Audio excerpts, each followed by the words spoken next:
एक समय की बात है, बगदाद शहर में अलादीन नाम का एक गरीब लड़का रहता था।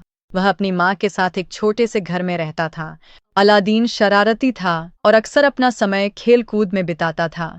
जादूगर से मुलाकात। एक दिन एक चालाक जादूगर शहर में आया। उसने अलादीन को लुभाया और कहा, मैं तुम्हें अमीर बना दूंगा, बस मेरे साथ चलो। जादूगर उसे एक सुनसान जगह पर ले गया और उससे जमीन खुदवाई, जहां एक छुपी हुई गुफा दिखाई दी। गुफा के अंदर खजाने और एक पुराना तेल का चिराग था। जादूगर ने कहा, बस मुझे वह चिराग ला दो। चिराग का रहस्य। अलादीन ने चिराग उठा लिया, लेकिन बाहर आने पर वह जादूगर पर भरोसा नहीं कर सका। गुस्से में जादूगर ने गुफा को बंद कर दिया और अलादीन को अंदर फंसा दिया। डर के मारे अलादीन ने चिराग को रगड़ा। अचानक एक विशाल जिन्न उसके सामने प्रकट हुआ और बोला, मैं इस चिराग का गुलाम हूं, आप जो भी हुक्म देंगे मैं उसे पूरा करूंगा। हैरान होकर अलादीन ने निवेदन किया, मुझे यहां से बाहर निकालो। जिन्न ने तुरंत ही उसे उसके घर पहुंचा दिया। धन दौलत और महल।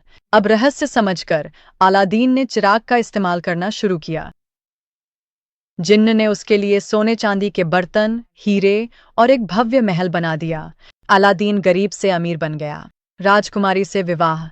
अपनी मां के माध्यम से अलादीन ने राजकुमारी को विवाह का प्रस्ताव दिया। राजा ने एक शर्त रखी, अगर तुम मेरे दरबार में सोने और हीरों के ढेर लाओगे तभी विवाह होगा।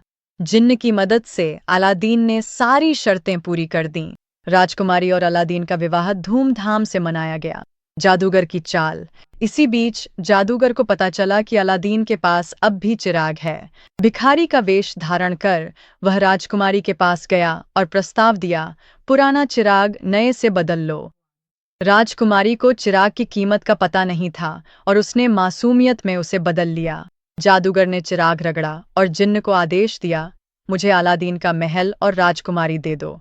पल भर में महल गायब हो गया और राजकुमारी जादूगर के पास पहुंच गई। अलादीन की विजय। अलादीन बहुत दुखी हुआ, लेकिन उसने उम्मीद नहीं छोड़ी। उसने चतुराई से जादूगर तक पहुंचने का रास्ता ढूंढ लिया। जब जादूगर सो रहा था, अलादीन ने चुपके से चिराग चुरा लिया और जिन्न को बुलाया। उसने आदेश दिया, जादूगर को रेगिस्तान में बहुत दूर ले जाओ और मेरा महल और राजकुमारी वापस लाओ। जिन्न ने सब कुछ वैसा ही किया जैसा कहा गया था। खुशहाल अंत। अलादीन और राजकुमारी ने महल में अपना जीवन फिर से शुरू किया। अलादीन ने समझा कि असली ताकत मेहनत, ईमानदारी और बुद्धिमत्ता में है। जादुई चिराग तो बस एक साधन था, लेकिन जीत उसकी हिम्मत और चतुराई से मिली।